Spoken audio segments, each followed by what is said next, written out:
students, let us study today barriers to communication. Barriers to communication क्या होता है? जो effective communication में किसी तरह की रुकावट उत्पन्न करता है. Communication barriers are something that prevent people from correctly transmitting, receiving and interpreting the messages from others. They hinder the ability to share information, thoughts and ideas. They distort the meaning of message. So whatever message you want to communicate from one side to the other, then barriers to communication, they create hindrance in it. Hindrance मतलब रुकावट, obstacle create करते हैं. उनकी वजह से जो meaning होता है मैसेज का वो डिस्टॉर्ट होता है, यानी कि बदल जाता है, यानी कि गलत मीनिंग मैसेज का डिराइव होता है. तो communication barrier is something that prevent people from correctly transmitting, receiving end interpreting the messages. Message तो ट्रांसमिट होता है मगर करेक्टली नहीं हो पाता. कुछ गलत मैसेज ट्रांसमिट हो जाता है, या गलत मैसेज रिसीव हो जाता है, या गलत मैसेज इंटरप्रेट होता है. Now we will see what are the different types of barriers to communication.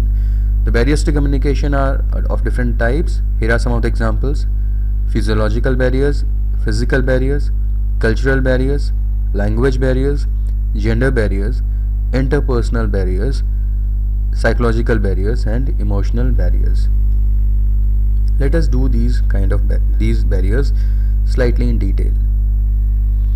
Barriers to communication. The first one which we are taking up here is physiological barriers. What are physiological barriers? Physiological barriers to communications are related with the limitation of the human body and the human mind. For example, memory, attention and perception. जो human body है receiver की या sender की, जैसे बोलने वाले की या सुनने वाले की, उसकी बॉडी में कोई डिफॉर्मिटी होती है तो उससे रिलेटेड होते हैं फिजियोलॉजिकल बैरियर. फॉर एग्जांपल, हो सकता है कोई ठीक से बोल ना पाए, या ठीक से सुन ना पाए, या ठीक से कोई समझ ना पाए, किसी को सिकनेस हो. तो ये सारी प्रॉब्लम जो उसकी बॉडी में किसी डिफॉर्मिटी से या सिकनेस की वजह से होती है उसे हम बोलते हैं physiological barriers. So physiological barriers to communication are related with the limitations of the human body and the human mind. They occur due to the physical condition of the receiver and transmitter.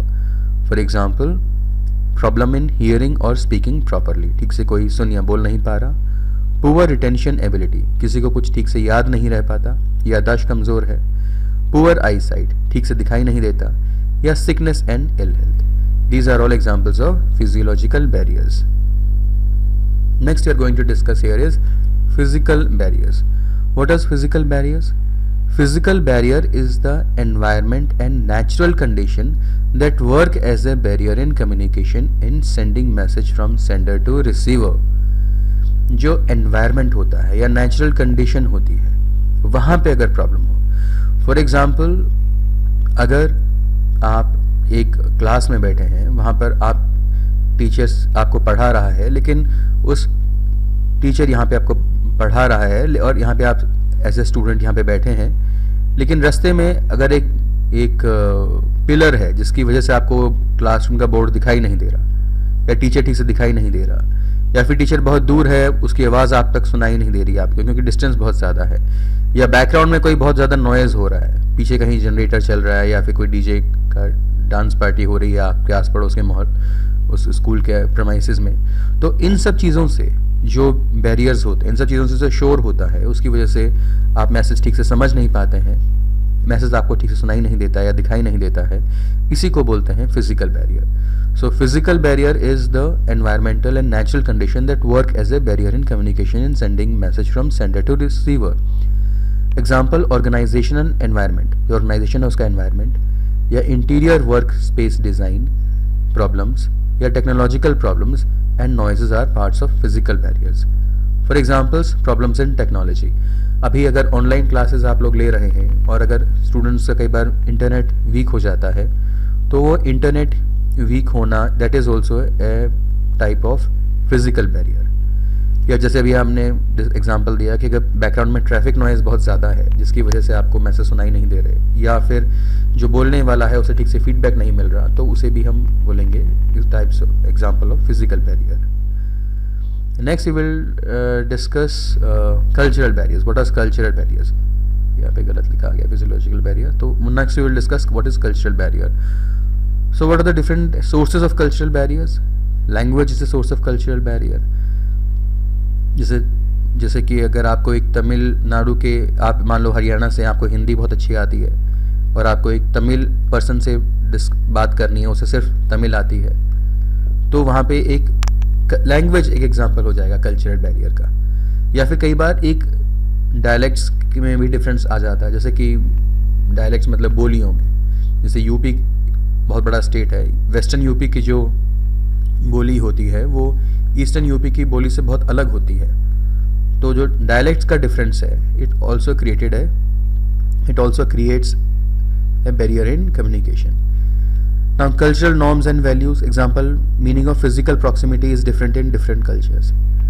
तो कई जगह पर लोग जब बात करते हैं तो बहुत नज़दीक आ जाते हैं, तो कई जगह पर लोग दूर से खड़े होकर बात करते हैं. तो ये आप एक कल्चर पे डिपेंड करता है. जैसे कई लोग बात करते हुए अक्सर कई लोगों की आदत होती है कि एक दूसरे के कंधे पर हाथ रख देते हैं. तो कहीं पर तो इसे अच्छा समझा जाता है, कहीं पे इसे गलत समझा जाता है. तो ये अच्छा या गलत जो है ये डिपेंड करता है कि कल्चरल नॉर्म्स क्या हैं, वहाँ के कल्चरल वैल्यूज़ क्या हैं. तो अगर आपके रिसीवर और सेंडर के कल्चरल नॉर्म्स अलग हैं तो वहाँ पर भी बैरियर आ सकता है. Next is stereotypes. स्टीरियोटाइप्स मतलब हम मन में पूर्व अवधारणा बना लेते हैं किसी को लेकर कि ये तो ऐसे ही होगा. जैसे कुछ लोग, शहर के रहने वाले लोग कई बार अवधारणा बना लेते हैं कि गांव के लोग हैं, इन्हें तो कम पता होगा, ये तो पढ़े लिखे नहीं होंगे. ज़रूरी नहीं है, हो सकता है गांव के लोग जिससे आप बात कर रहे हो वो बहुत पढ़े लिखे हों. तो ये जो स्टीरियोटाइप्स हैं ये भी कई बार कल्चरल बैरियर्स बन जाते हैं. वैल्यूज़ एंड बिलीव्स मतलब क्या सही है क्या गलत है.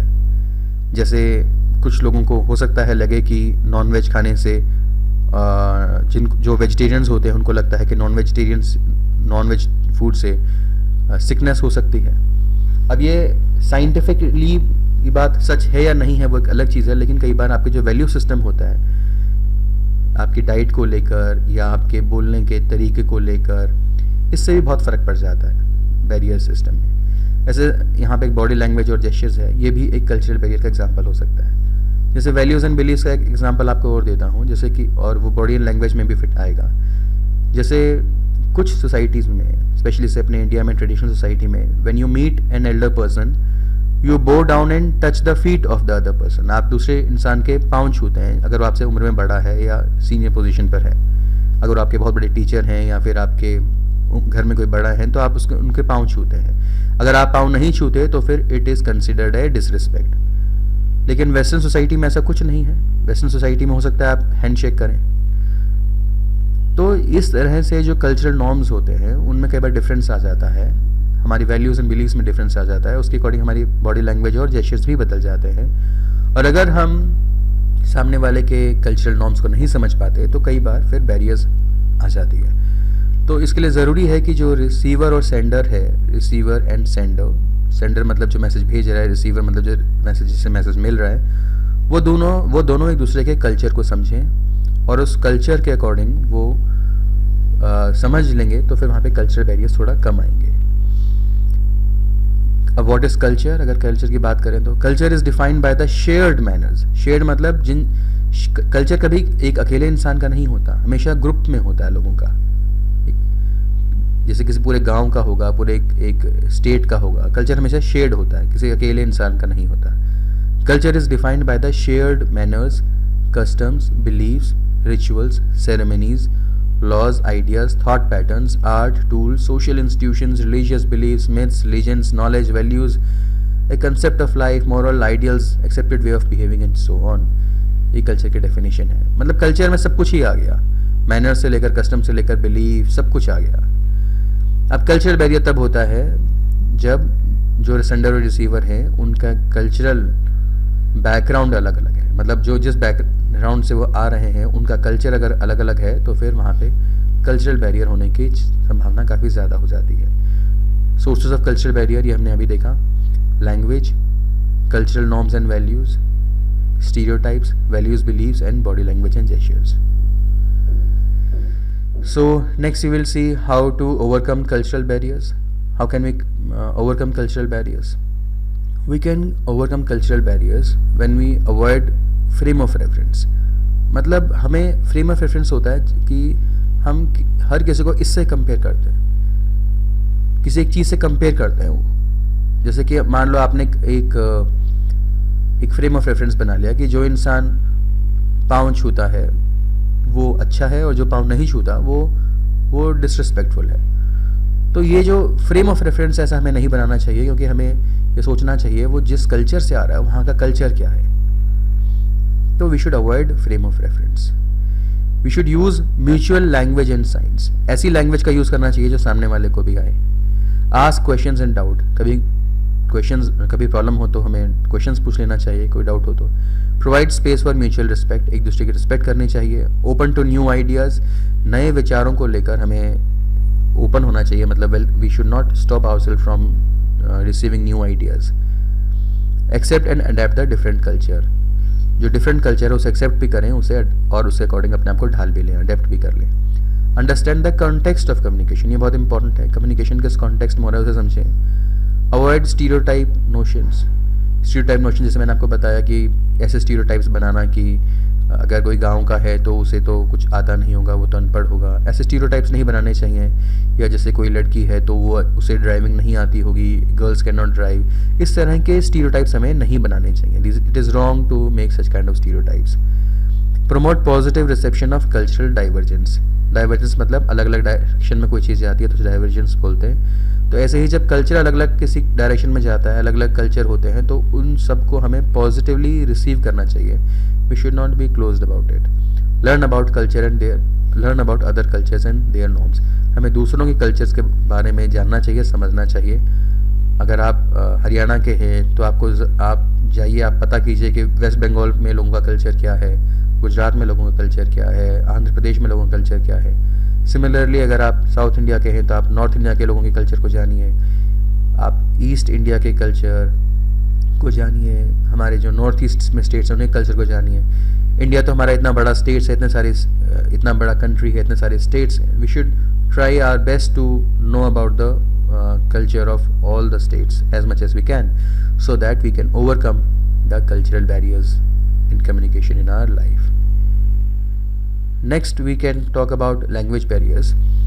The inability to communicate using a language is known as language barriers to communication. जब लैंग्वेज हम ठीक से यूज़ नहीं कर पाते तो उसकी वजह से लैंग्वेज बैरियर हो जाता है।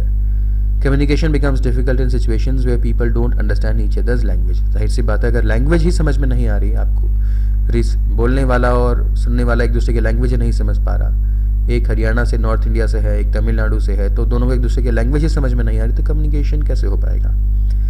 This is specially relevant in a country like India where people speak different languages. Language barriers contribute to reducing both patient and medical provider satisfaction as well as communication between medical providers and patients. तो आप pharmacist के अगर students हैं तो आपके लिए बहुत ज़रूरी हो जाता है लैंग्वेज बैरियर्स को समझना, क्योंकि अगर पेशेंट और मेडिकल प्रोवाइडर की लैंग्वेज अलग अलग है तो फिर सेटिस्फेक्शन कम हो जाएगा उनका, और मेडिकल प्रोवाइडर्स और पेशेंट्स के बीच में जो लैंग्वेज बैरियर है वो कम होना बहुत ज़रूरी है। तो थोड़ा सा आप कोशिश कीजिए कि आप दूसरे स्टेट के या दूसरे लोगों की लैंग्वेज को, उनके डायलेक्ट्स को समझने की कोशिश कर पाएँ। सोर्सेज ऑफ लैंग्वेज बैरियर्स, ऐसे सेड डिफरेंस इन लैंग्वेज। किसी को गुजराती आती है सपोज, और एक बंगाली है, तो उन दोनों की लैंग्वेज है अलग अलग है, तो वो कैसे कम्युनिकेट करेंगे। तो ये एक एग्जांपल हो गया लैंग्वेज बैरियर का। No clear speech. People who speak soft और in small voice can not be understood. कई लोग बहुत धीरे धीरे बोलते हैं, उनकी आवाज़ ही आपको सुनाई नहीं देती, तो this is also an example of language barrier. Use of jargons and slangs. मतलब कुछ लोग बहुत ही मुश्किल वर्ड्स यूज़ करते हैं, कॉम्प्लिकेटेड जार्गन्स यूज़ करते हैं, वो एक लैंग्वेज बैरियर हो सकता है। स्लैंग्स मतलब कि बोल चाले कुछ शब्द होते हैं जो एक छोटे से ग्रुप में ही लोगों को समझ में आते हैं, तो ये उनका यूज़ नहीं करना चाहिए। जैसे कॉलेज में स्टूडेंट्स होते हैं, कई बार आजकल एक कॉलेज में मैं गया था तो वहाँ पे लोग बहुत यूज़ करते हैं लोड होना। व्हाट इज़ लोड होना? लोड लेना, कहते हैं कि लोड मत ले। तो लोड मत ले मतलब कि स्ट्रेस मत ले, मतलब वज़न मत उठाओ। अभी वहाँ का एक स्लैंग है, मतलब सिर्फ उसी कॉलेज के बच्चे या उसी एरिया के लोगों को इसका मीनिंग पता है। तो अगर आप ऐसे वर्ड्स यूज़ करते हैं जो सिर्फ एक कॉलेज के या सिर्फ आपके ग्रुप के लोगों को ही पता है, बाकी लोगों को उसका मीनिंग नहीं पता, तो फिर एक कल्चरल बैरियर वहाँ पे क्रिएट हो जाता है। लिटरेसी एंड लिंग्विस्टिक एबिलिटी, मतलब कोई अनपढ़ है तो उसे पढ़े लिखे की बात हो सकता है समझ में ना आए। ऐसे ही लिंग्विस्टिक एबिलिटी मतलब हमारी लैंग्वेज को लेकर क्या प्रोफिशिएंसी है। ऐसे ही ग्रामर्स और स्पेलिंग्स में कई बार बहुत लोग मिस्टेक करते हैं, और स्पेशली रिटन कम्युनिकेशन अगर आप कर रहे हैं तो it is very important that you have good grammar. तो you need to brush up your grammar skills also and do not do spelling mistakes, otherwise they can create barriers in language. Next we will discuss about gender barriers. Now what are gender barriers? When male and female interact with each other, so there can be a problem in their communication. That is and this problem arises because their genders is different. Gender barriers can be inherent or may be related to gender stereotypes and the ways in which men and women are taught to behave as children. Although not all men or all women communicate the same way as the rest of their genders, several traits that tend to be more common in one gender or other have been identified. Understanding these tendencies is the key to creating a work environment and then fosters open communication among all employees.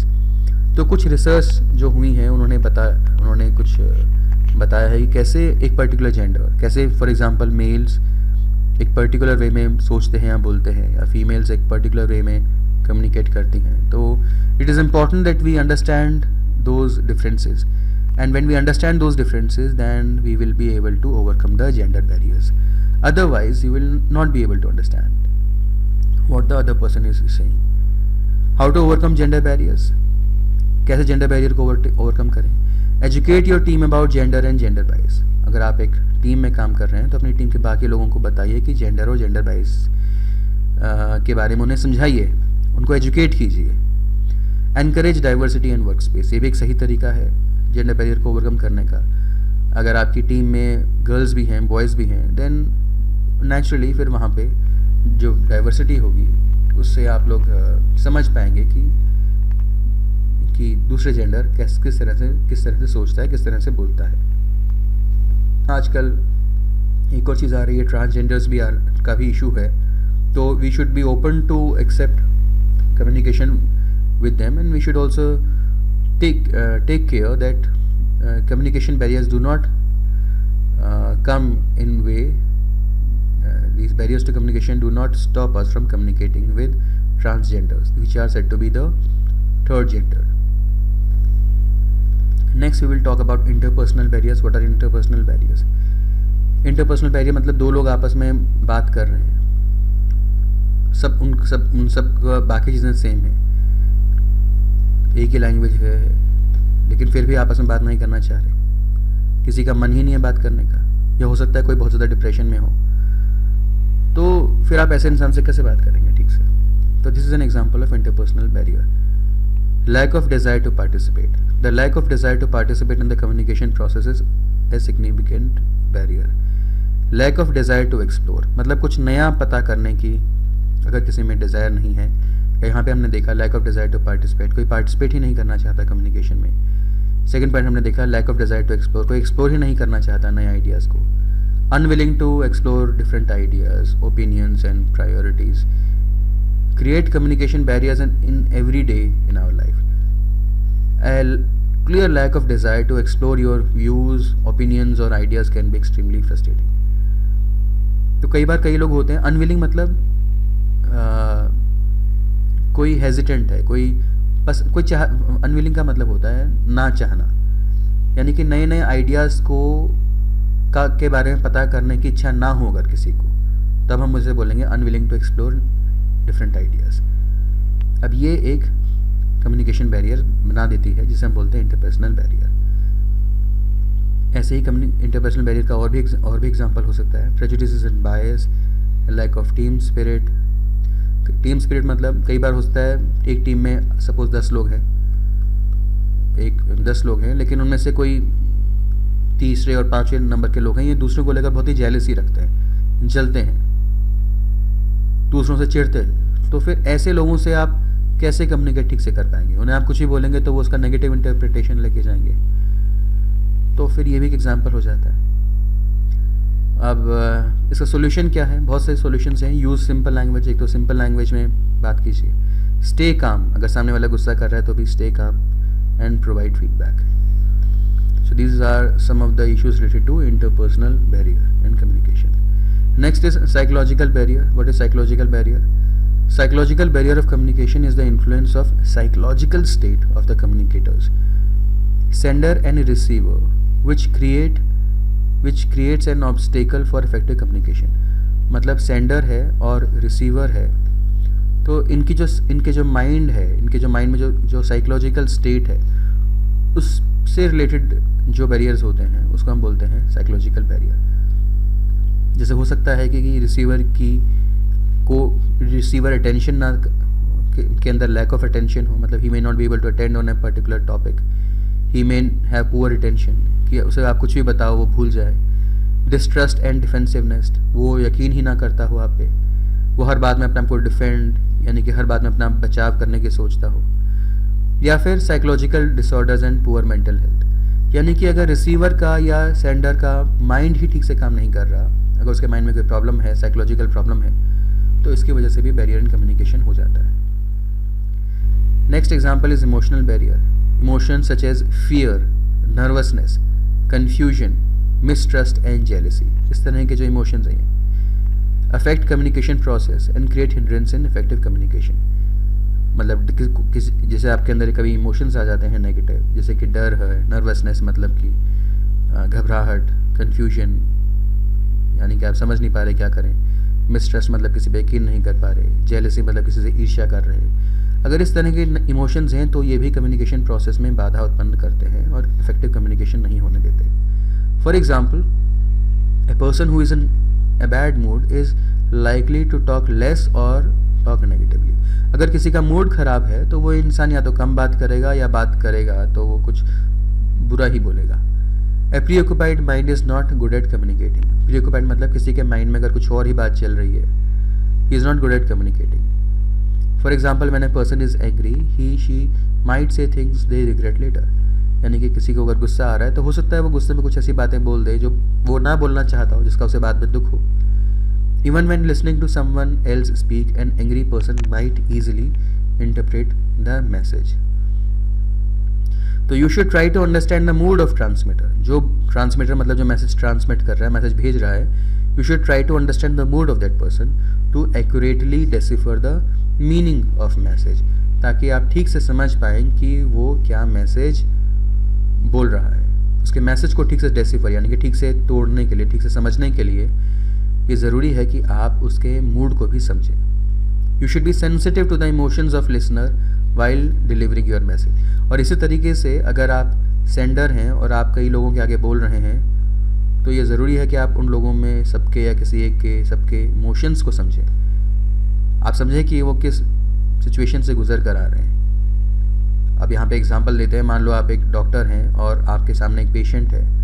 अब उस patient के घर में कोई tragedy हुई है, तो आप उस पेशेंट को बता रहे हैं कि उसे क्या मेडिसिन लेनी चाहिए या फिर किस तरह की प्रिकॉशंस रखनी चाहिए। आपको सोचना चाहिए कि अगर वो किसी ट्रेजेडी से गुजर रहा है तो वो आपकी बात पे ठीक से फोकस ना कर पाए, तो फिर आप यहाँ पे जो बातें उसमें बोल रहे हैं, बोलने के अलावा एक कागज़ पर लिख कर भी दे दीजिए ताकि वो उसे बाद में भी याद रहे। तो बेसिक बात यह है कि हमें बोलने वाले के और सुनने वाले दोनों के मूड पर ध्यान देना चाहिए ताकि इमोशनल बैरियर्स ना हो कम्युनिकेशन में। So these were some of the kind of barriers which we see in communication, due to which the quality in communication it decreases. And with this I will end the discussion for here. So this was our discussion on barriers to communication. Thank you. This was Prashant Kaushik. Thanks for watching this video. If you have any problems, you can mention in the comment sections.